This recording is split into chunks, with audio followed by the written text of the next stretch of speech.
You people always want sympathy until somebody tells you the truth. Officer Daniel Briggs' voice cut through the crowded subway platform like cold steel, sharp enough to turn heads from 30 feet away.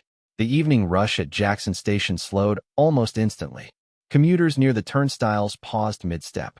A teenage boy lowered his headphones. Somewhere farther down the platform, a train screeched against the rails, sparks briefly flashing beneath the dim fluorescent lights overhead. In the middle of it all stood Evelyn Carter, her gloved hand wrapped gently around a white mobility cane that tapped softly against the concrete floor. She was small, maybe 5'4", bundled in a dark wool coat with silver curls peeking beneath a knitted gray hat. Her cloudy eyes never quite settled in one direction, but her posture remained calm, composed, almost graceful despite the tension gathering around her. "Sir," Evelyn said quietly, her voice warm with the kind of patience life only teaches through suffering. "I'm only trying to find the downtown platform." Briggs laughed under his breath as rainwater dripped from the shoulders of his navy police jacket. He was tall, broad through the chest, with the stiff confidence of a man too comfortable making people feel small. "Funny," he muttered loudly enough for everyone nearby to hear. "Because from where I'm standing, looks like you're blocking traffic during rush hour." A few uncomfortable glances passed between strangers. Nobody spoke. Nobody moved. The station smelled faintly of wet concrete, burned coffee, and winter air blowing in each time the entrance doors opened above the stairs. Evelyn tilted her head slightly toward the sound of his voice. "I apologize if I'm in the way," she answered softly. "The announcements are hard to hear today." Briggs stepped closer. The thick soles of his boots echoed against the platform tiles. "You got family?" he asked suddenly. "Or they just leave you out here alone like this?" The question landed harder than the cold. Several people nearby lowered their eyes.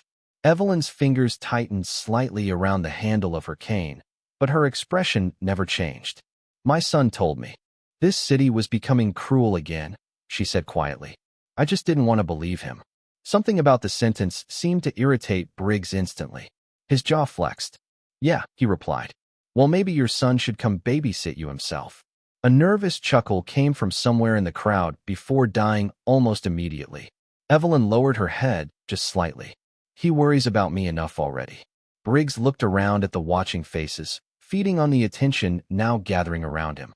"You people always got somebody important coming later," he scoffed. "A lawyer's son, a doctor nephew, a cousin on the news."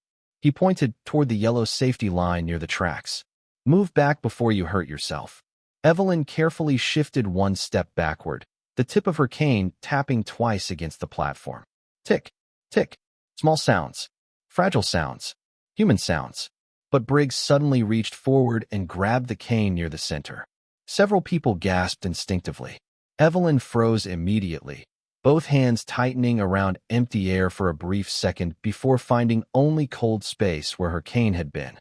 "Officer," she whispered, and for the first time, uncertainty entered her voice. "Please."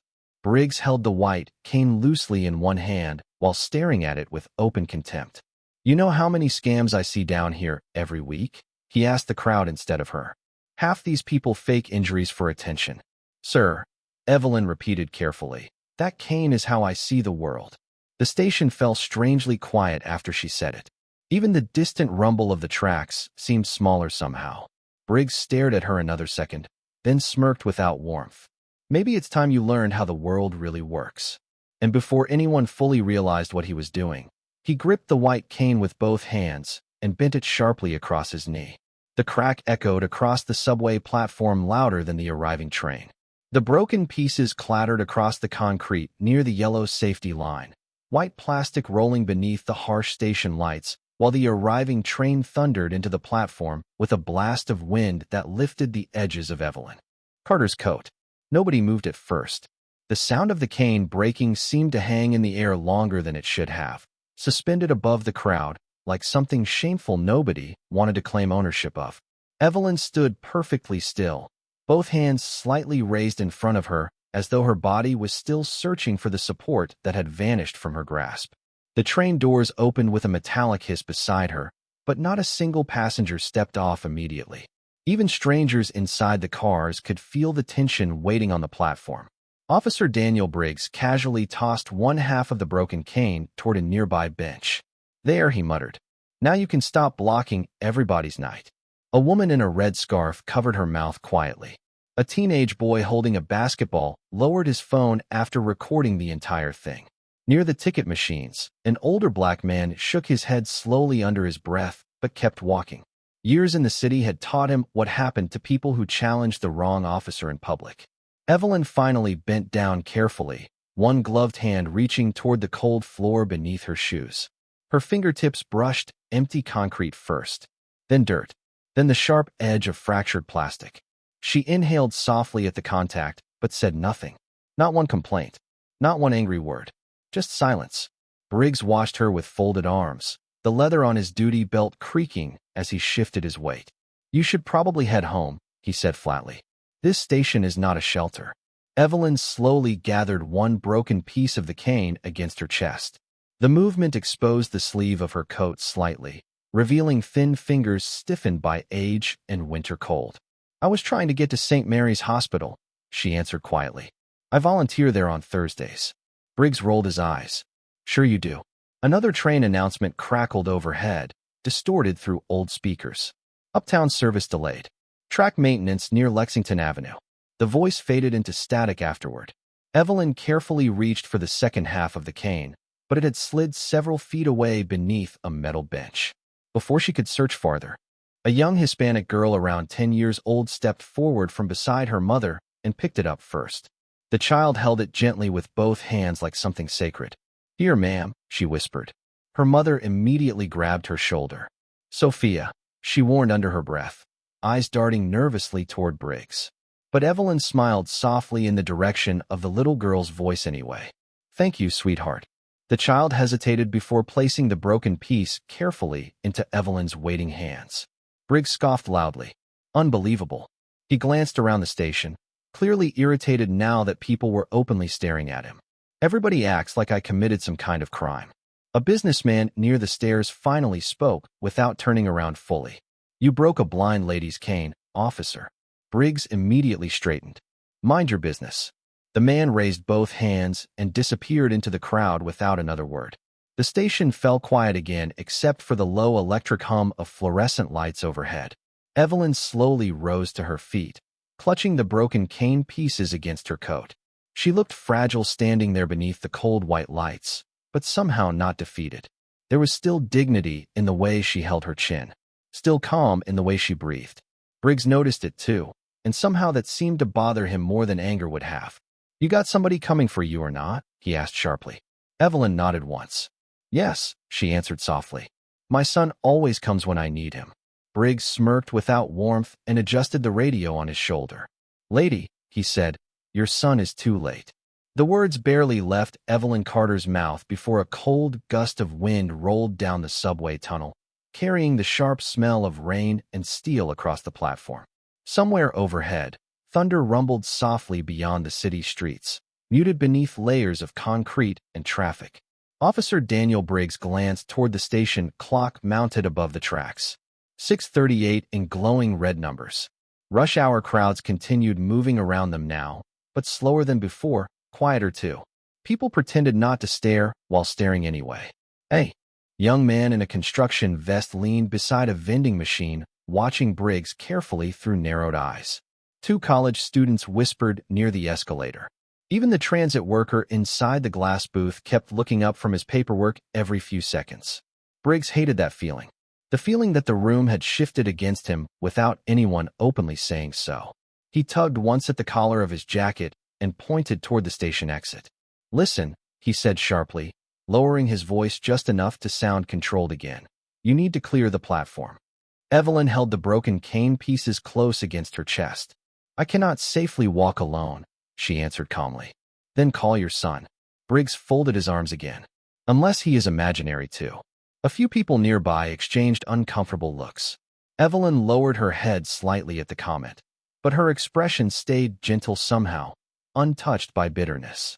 Marcus always answers, she said softly. Briggs laughed once through his nose. Marcus.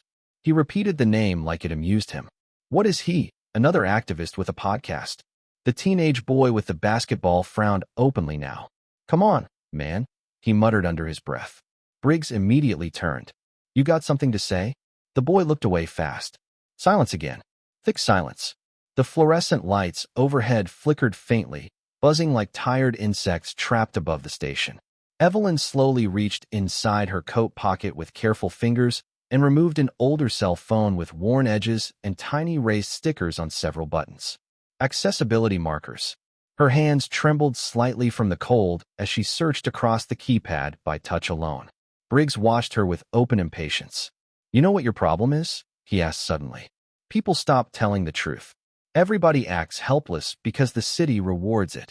Evelyn paused with her thumb resting over the phone.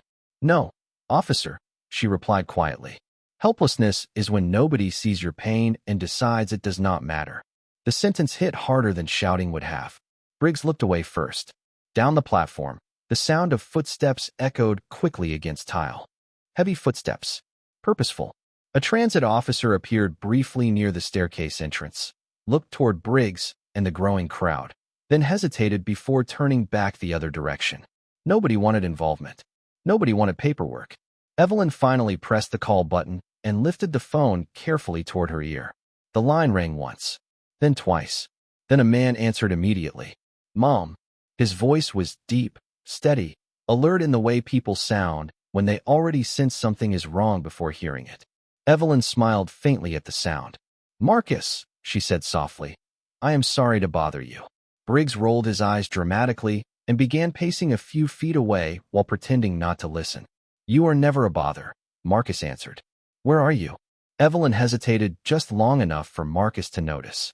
Jackson Station, she said quietly. There was a misunderstanding. The silence on the other end lasted less than 2 seconds, but it changed everything in her son's voice afterward. Are you hurt? He asked immediately. No. Evelyn answered gently, though her fingers tightened around the broken cane pieces. But my cane was damaged. Briggs scoffed loudly enough for Marcus to hear through the phone speaker. Tell your son to stop wasting my time and come pick you up already. Evelyn lowered the phone slightly, embarrassed by the tension gathering around them again. But Marcus had gone completely silent now. Not confused silence. Focused silence. Dangerous silence. When he finally spoke again, his voice sounded colder than the winter rain outside.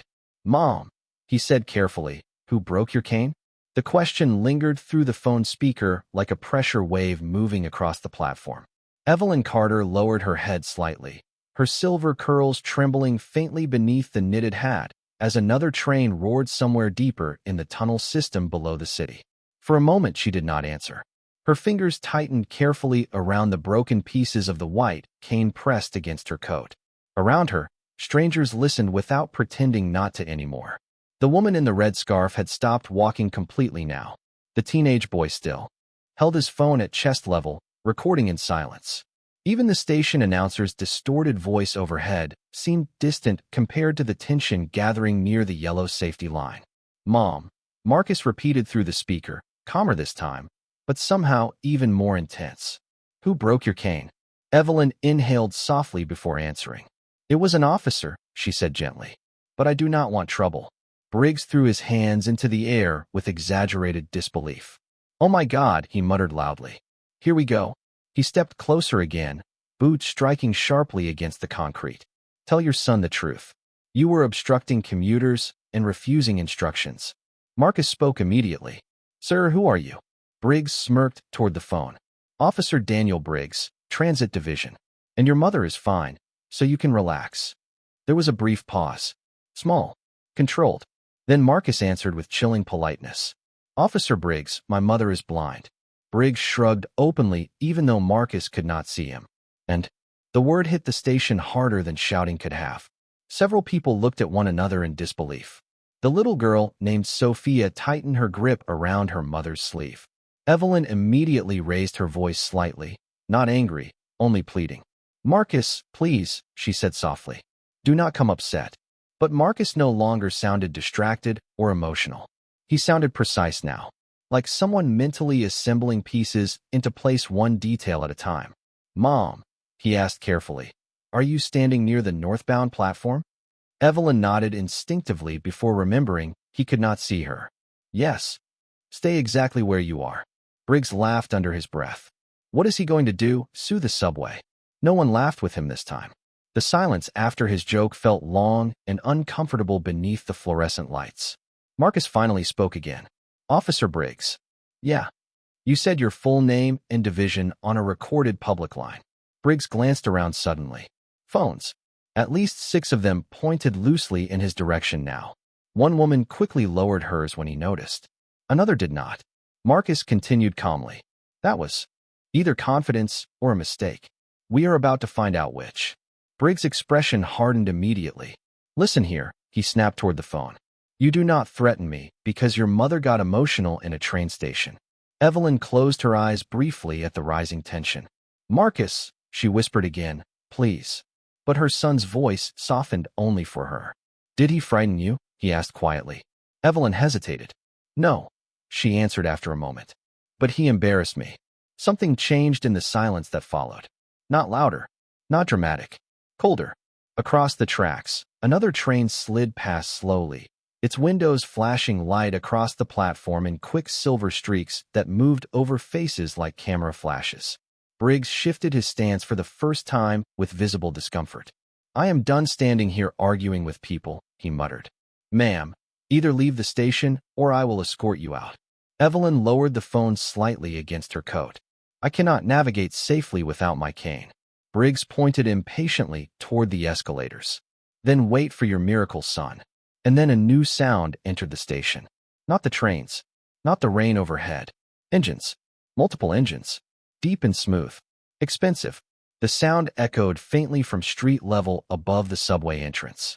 Several people near the staircase turned instinctively toward it. Briggs frowned. A moment later, Marcus spoke one final sentence through the phone, calm enough to make the air feel colder around everyone listening. Officer Briggs, he said quietly, I am already outside. The line disconnected softly against Evelyn Carter's ear just as the sound of car doors closing echoed down from the street above the station entrance. Heavy doors. Solid doors. The kind that belonged to black SUVs with tinted windows and government plates. A ripple moved through the crowd almost instantly. People near the stairs turned their heads first. Then others followed. Officer Daniel Briggs noticed it too. His expression tightened slightly, though he tried to hide it behind irritation. Unbelievable, he muttered, adjusting the radio clip to his shoulder. Everybody suddenly acts like this is some kind of movie. But the station no longer felt ordinary. The air itself seemed different now. Still, waiting. Evelyn stood quietly near the platform edge with the broken cane pieces folded carefully in her hands like something fragile and sacred. Rainwater dripped steadily from the hem of her coat onto the concrete below. She looked exhausted suddenly. Not physically, spiritually. The kind of tiredness that came from being humiliated in public while trying to remain graceful through it. Sophia, the little girl, kept glancing toward her with worried eyes. Mama, she whispered softly. Why was he mean to her? Her mother exhaled slowly without answering. Some questions were too dangerous in public. Footsteps echoed from the staircase above. Slow. Measured. More than one person descending. Briggs looked up immediately. 2 men in dark suits appeared first near the top landing, scanning the platform quietly before stepping aside. Then another figure emerged behind them. Tall. Broad-shouldered. Black wool overcoat. Rain still glistening faintly across one sleeve under the fluorescent lights. Marcus Carter descended the final steps without rushing, but every person watching somehow felt his arrival before he reached the platform floor. He looked to be in his early 40s, composed in the dangerous way powerful people often are when they stop needing to prove it. His eyes moved once across the crowd before landing directly on his mother, and everything else disappeared from his face after that. Mom. The word came out softer than anyone expected. Evelyn immediately smiled toward the sound of his voice, relief washing gently across her features for the first time all evening. Marcus, she whispered. He crossed the remaining distance quickly now, kneeling slightly in front of her without caring about the damp concrete beneath his polished shoes. Are you all right? He asked carefully. Evelyn nodded once. I am all right now. Marcus' gaze lowered slowly toward the broken pieces of the white cane in her hands. The station grew so quiet the hum of electrical wiring overhead became audible again. Tick, buzz, drip, tiny sounds filling enormous silence. Marcus reached forward carefully and took one broken piece into his hand.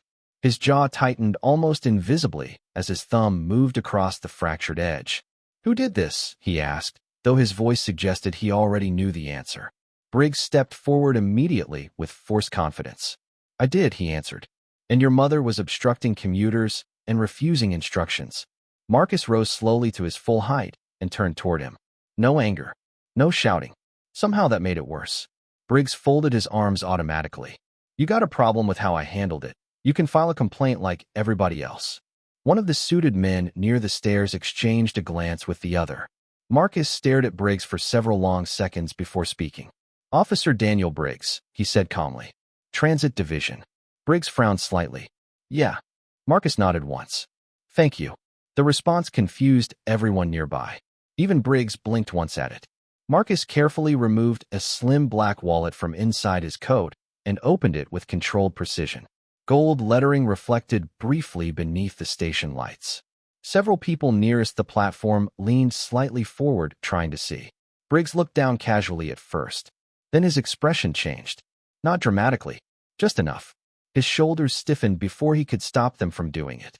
Because printed beneath the federal seal was a title he recognized immediately. United States Department of Justice, Civil Rights Division. And beneath it, in sharp black letters, the name Marcus Carter. The fluorescent lights above the platform flickered softly against the gold seal in Marcus Carter's hand, reflecting brief flashes of amber across the black leather credentials case before he closed it again with quiet precision. Nobody spoke for a moment. The entire station seemed suspended inside one long inhale. Officer Daniel Briggs stared at Marcus differently now.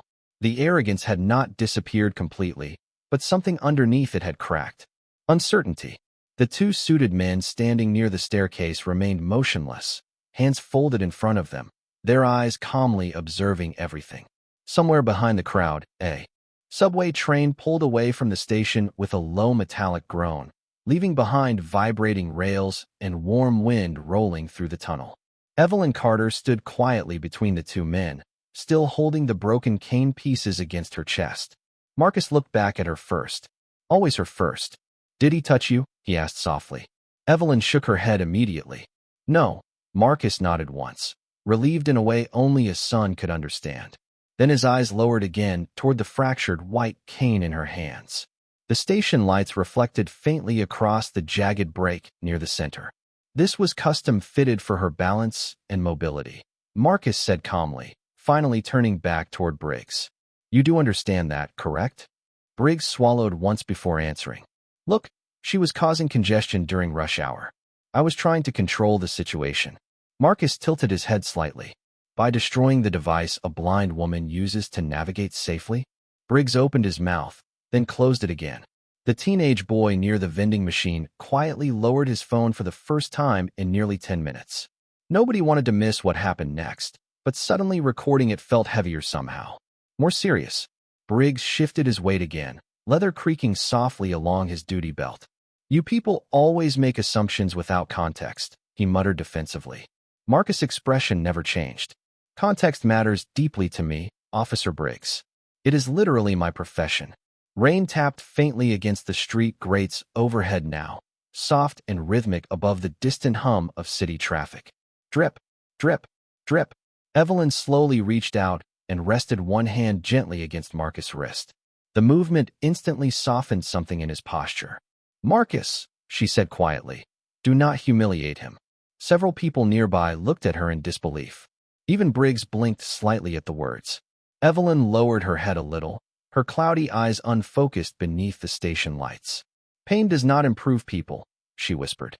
"It only spreads." Marcus stared at his mother for a long second before exhaling slowly through his nose. The tension in his shoulders eased just slightly. Briggs looked away first this time, toward the tracks, toward the tiled wall, anywhere except directly at them. The crowd had changed around him now. Earlier, they had watched with fear. Now they watched with judgment. Quiet judgment. The kind that lingers long after people go home.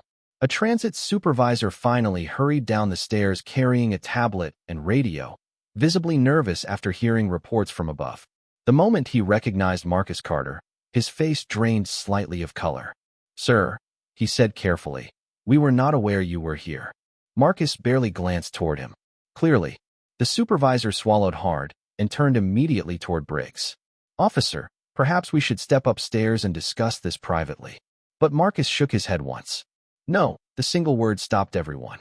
Marcus looked around slowly at the commuters still gathered across the platform. Working people, students, parents, strangers who had witnessed everything. "This happened publicly," he said calmly. "My mother was embarrassed publicly. The truth does not need privacy now." Briggs' jaw tightened again. For the first time all night, his confidence looked genuinely unstable beneath the harsh station lights. And then Sophia, the little girl in the red boots, quietly stepped forward again, holding something small in her hands. A tiny silver cross necklace Evelyn had dropped earlier without realizing it. "Ma'am," she whispered gently, "I think this is yours." Evelyn smiled immediately at the sound of the child's voice. Warm, genuine, human. "Thank you, sweetheart," she said softly. Marcus looked down at the little girl, then back at the broken cane in his mother's arms. And when he spoke again, his voice carried no anger at all anymore. Somehow that made every word hit harder. "Officer Briggs," he said quietly, "my mother still found more grace in this station tonight than you did wearing a badge." Officer Daniel Briggs looked suddenly smaller beneath the subway lights. Not physically smaller. The badge was still clipped to his chest.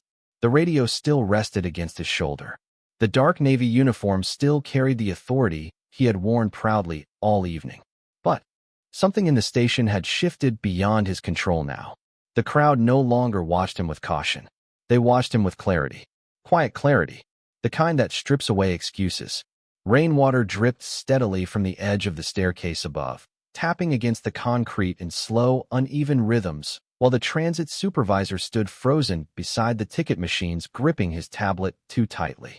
Marcus Carter remained calm in the center of it all, one hand resting lightly near his mother's shoulder as though grounding himself through her presence.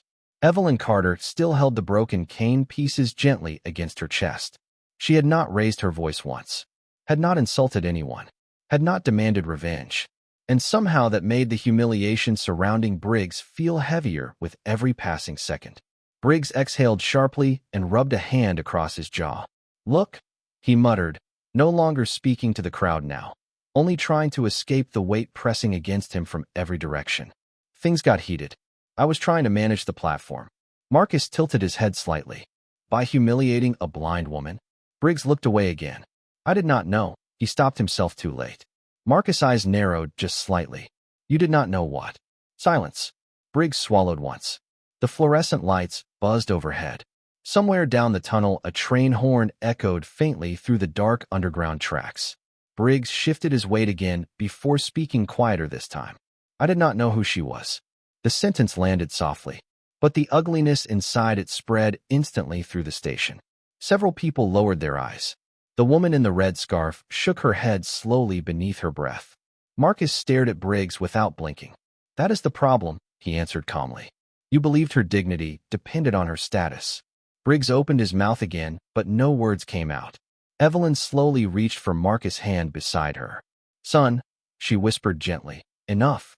Marcus looked down at her immediately. Her expression remained soft despite everything. Tired, hurt, but soft. "He made a mistake," she said quietly. Marcus glanced toward the shattered cane still, resting in her arms. "No, Mom," he answered carefully.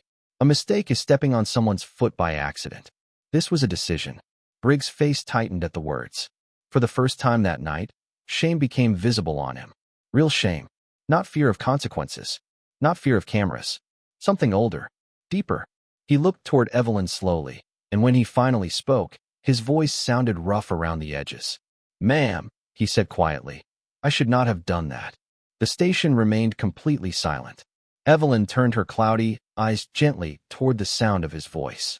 "No," she answered softly. "You should not have." Briggs nodded once, barely able to hold her gaze even though she could not see him. "My mother." He stopped suddenly, jaw tightening. The words seemed painful to reach. "She lost most of her vision before she died." Marcus watched him carefully now. Briggs stared down at the platform floor while speaking. "I used to help her get around the house when I was younger. Stairs, grocery stores, sidewalks. He laughed once under his breath, but there was no humor inside it. And somehow tonight I still stood here and treated your mother like she was not even human. The honesty in the sentence stunned the station more than the confrontation had.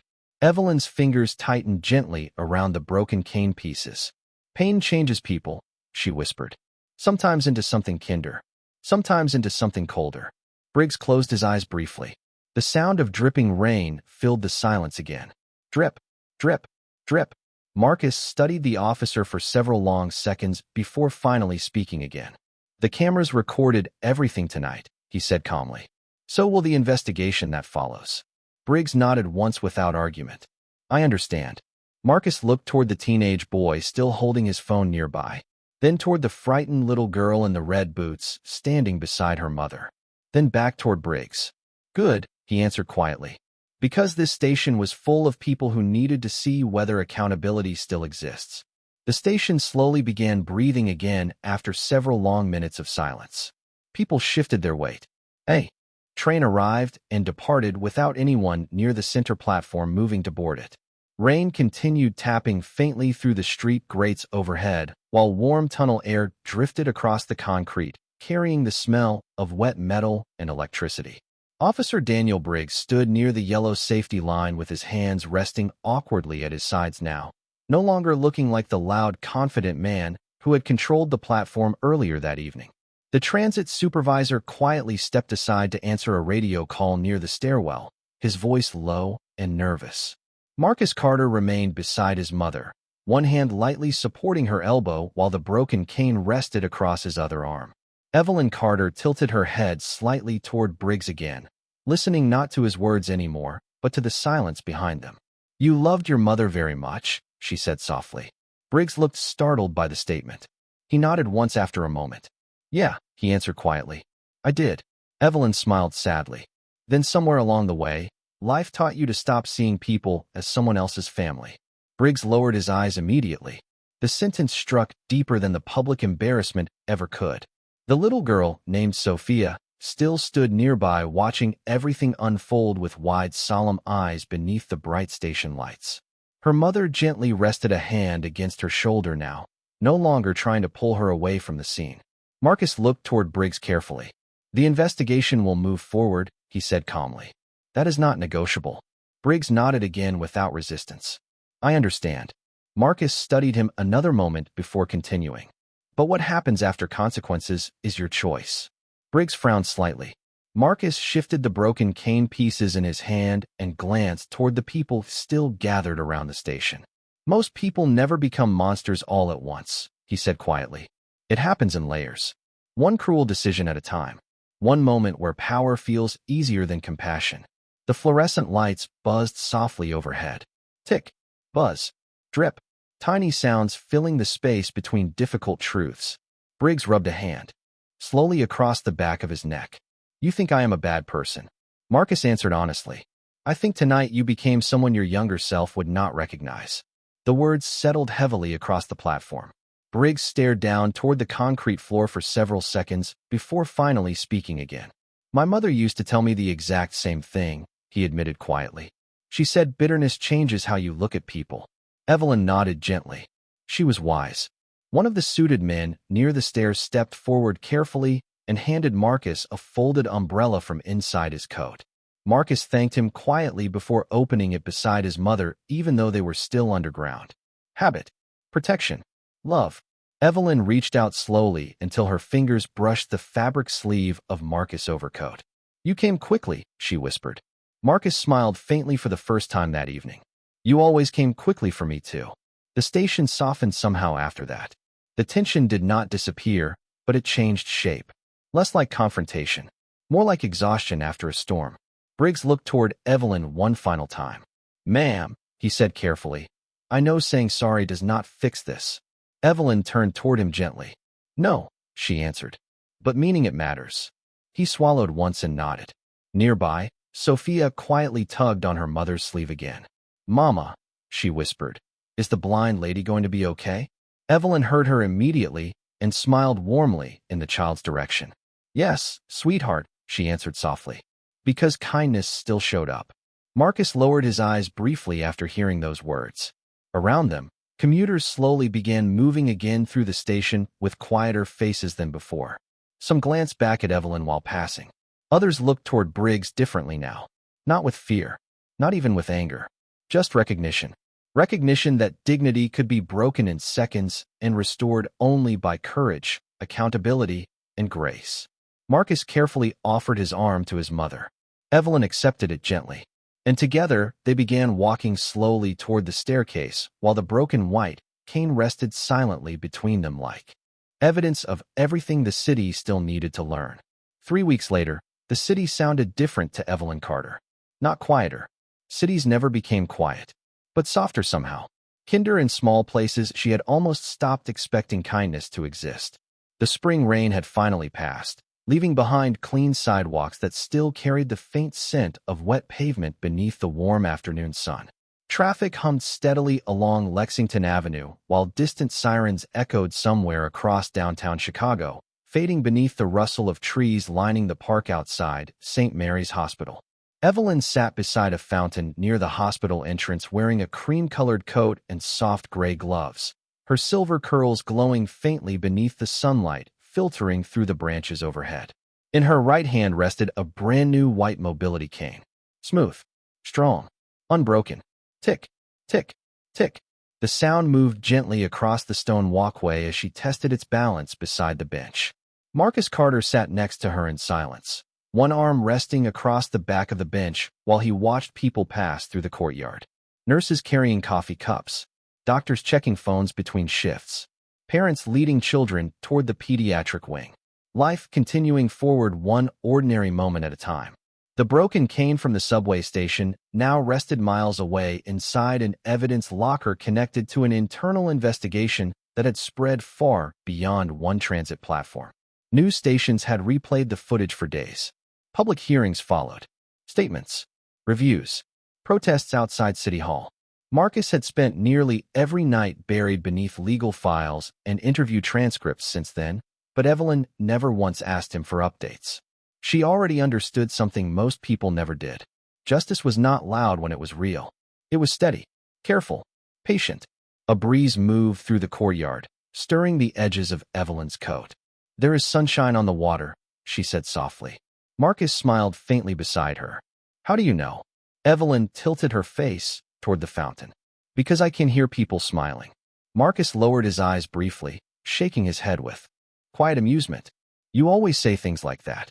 And you always pretend not to believe me." Nearby, a little boy dropped a paper cup beside the fountain and immediately looked panicked as juice spread across the concrete. His exhausted mother apologized quickly while trying to clean it with napkins from her purse. Before Marcus could stand to help, another man stepped forward first. Tall, broad shoulders, plain gray jacket instead of a police uniform now. Officer Daniel Briggs knelt carefully beside the spill and handed the little boy fresh napkins from his pocket. "Accidents happen, buddy," he said quietly. The child relaxed immediately. Marcus noticed him at the exact same moment Briggs looked up from the sidewalk. For one brief second, the entire courtyard seemed to pause around them. Briggs stood slowly, uncertainty flickering across his face before he noticed Evelyn sitting beside Marcus. She turned slightly toward the sound of his footsteps and smiled gently. "Hello, Officer Briggs."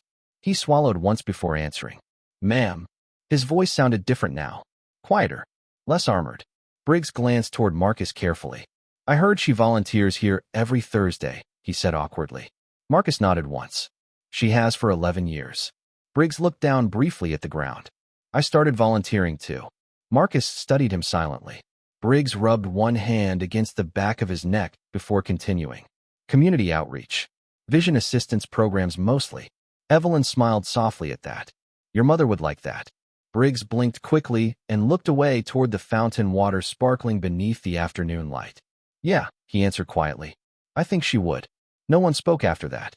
They did not need to. Somewhere above the courtyard, church bells rang softly through the warm Chicago air while sunlight reflected across the surface of Evelyn's new white cane. Tick, tick, tick. The sound echoed gently across the stone path as Marcus finally stood beside his mother and offered her his arm. Evelyn accepted it with the same quiet grace she carried through every part of her life. Together they walked slowly toward the hospital entrance while Briggs remained standing near the fountain watching them disappear into the golden afternoon light. And for the first time in a very long time, the city did not feel cold.